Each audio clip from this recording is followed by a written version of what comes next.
Golf Central on YouTube is brought to you by the new elite family of woods and irons from Callaway. Pretty good start, in touch. I think the leaders are at 7 or 8 maybe. So the goal was to 6. Something like that. Yeah. Okay. Yeah. Just to be in touch going into the weekend to get some of those feelings again. And, as soon as I feel a little bit of pressure in my game, the swing's a little bit kind of dodgy at times. So it's all part of coming back and trying to play at a high level. Are you ahead of schedule a little bit, or right where you expected to be in your comeback? In my, from how I felt behind schedule, but whenever you start shooting lower scores, I'm never going to turn that down. When you think of, are you in any way surprised to be in the mix into the weekend? I guess last week you did not seem happy about your game, but now you're right in the mix. Are you surprised at all, or did you feel like you figured a lot of things out? No, yeah. 81 and a pair of hockey sticks or whatever I shot are bad scores, obviously. But I was, I told Austin and I have been together for a while, so we have pretty open communication. And I told him there's a lot of things I need to work on. So no better place than to try and work on some things like the Players Championship, where you have water on almost every hole, and you can start to feel really uncomfortable trying to move a ball off of water. And I wanted to see where my game was at, and boy, did I find out quickly. So am I surprised? No.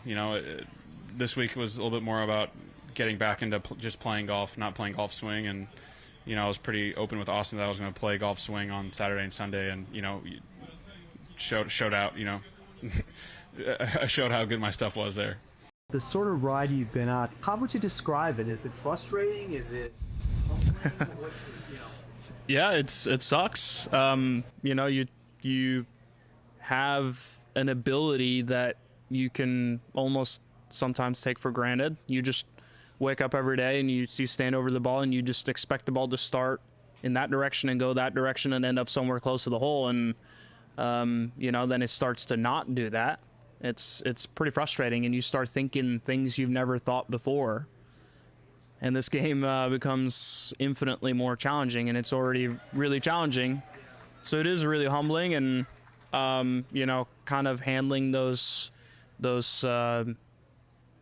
moments. I mean, I think there's a lot of lessons to be learned there, and now that hopefully I can regain my ability and see those shots again, hopefully I can be in a better spot where I can handle that situation better. I think from the outside, when people hear you say that, obviously you've got a high standard for what you expect. Yeah. But is a standard that's just below that still really good though? Is that really good still competitive, or in other words, are you being too hard on yourself at times? I am hard on myself, yeah. But that's also why I'm good.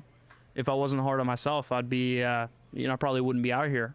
So, and yeah, I know that even with terrible mechanics, I can still get out here and shoot a couple of nice scores, but that can also lead to 80 shots at the Players, because it's just I don't have control over what I'm doing. So you get to a place where there's water and trees on every hole, those same shots that might be in the fairway or might be in the rough at an easier golf course, in the long run it's going to cost you. And I know that, if I'm standing over the ball and I'm expecting it to start there, everything in my golf swing is feeling like it's going to start there, but it starts there and goes to the right. You can't play with that. I don't care who you are. You're just not going to be able to make that work.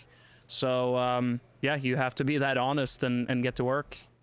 I'm pleased with how I played. I didn't, necessarily hit it that straight any of the first 2 days, but I seen my misses were in good spots, and when I did miss, it seemed to be in bunkers where you can still reach the putting surface. The rough's pretty thick, it was pretty good. I chipped really good all day, made the putts that I needed to. Yeah, solid day. How did the conditions compare for you out there today compared to yesterday? A lot colder. The north wind's chilly, and then take also 60 degrees. We were wearing jackets for probably the first 9 holes.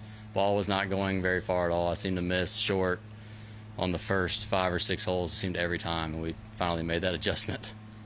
How do you think that runner-up finish a few weeks ago, did that reshape your mind or give you any more confidence? Obviously, you have confidence you belong out here and can contend, but what did that kind of do for you? Yeah, I've been a lot more comfortable this whole year, being my second year, knowing the courses and kind of familiar with where to travel and what to do. Not having the stress of getting to know the course, not know what to expect the week before. I know which ones I need to go early and prep, and then which ones I can kind of just chill. So that's been good. But the finishing second was just a confidence builder for me. I haven't done anything like that yet in my career, and doing that was kind of nice to get that one out of the way. What were you, when you think of that day? It was a unique one. Coming from back, you weren't necessarily in one of the final couple groups, but then you had a chance. What do you remember from that day? Yeah, I was probably 20th or so to start the day. I don't remember how many shots back I was, but I remember saying if I could shoot 6 under, I would feel like I had a pretty good chance at finishing high.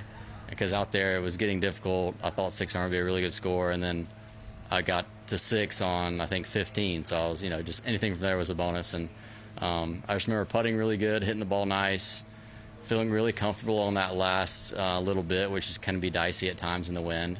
It was just a very good day. Yeah, I mean, I just got it going, and I got some nice numbers, and then I hit some good shots. And when I hit good shots, I converted the putts, and I played that 9 holes pretty flawlessly. I didn't really miss many shots, and when I did, I played the 18 pretty average and got it up and down for par. So unfortunately, I wasn't as good on the other 9, but I think 4 under on a day like today. If you had to give me that in the locker room this morning, I would have taken your hand off. I'm guessing the conditions were tricky. I'd be cold in the wind. Yeah, a lot trickier than what they might look on TV or for people at home watching. I think you can't necessarily feel the wind a lot around here as well, so you have to there's a lot of trust involved, and it was gusting as well, so and it was cold, so there's a lot of factors you have to take in with a lot of your shots, and yeah. And when did you change your driver? You mentioned to Matt you made a driver change. No, I've just been my driver that I've been using for a couple of months. I think something happened to it, and I got one the Tuesday Bay Hill, and I struggled at Bay Hill because I just wasn't overly happy with it's an uncomfortable golf course with driver, even if you're driving the ball really well. So I had a new one in play, and just some of the tee shots are quite tough. So but the last 2 weeks have been good. I drove it well last week at the Players, and drove it well yesterday and today as well. Is there a key shot off the tee that's important for this course? Just a straight one. I think if you hit 10, 12 fairways around here, you've got a chance of a great score and a chance to win the tournament. So, yeah. Peter Malnati spoke earlier this week about cut-line anxiety, and I was wondering if that's something like you feel those final few holes when you're kind of hovering around that number. You feel it way before the final few holes. I mean, I had it. I've had it unfortunately a lot since starting last week. It's real. It's hard to explain to people, but I've argued and probably continue will. It's obviously very different, but it's sometimes more, I would say, more often more nerve-wracking than trying to win a golf tournament, just because, especially a week like this, I'm literally 9 holes from leading the golf tournament right now, and I might not even get to play this weekend. So it sucks because I'm really, really played well today, and a lot of things are going well, but I just have to hope, and hope somehow this wind keeps blowing. Everything here is so big, it's so grand. All the build outs are huge. There's way more people walking around. There's definitely, you gotta really portion out your time a lot better. A lot more people are pulling from you, whether it's reps, whether it's fans, whatever. There's a lot more people that are kind of in your ear a little bit. So learning how to schedule out my time a little bit better has been a huge help. In a way, is this kind of just in your career where you've wanted to be, kind of like this position? Yeah, I mean, I'd love to be leading by 8 right now, but I think I'm 1 back currently. I'd probably be 3 or 4 back by the end of the day, but really happy to be in the spot, and I feel like we're playing great golf to contend.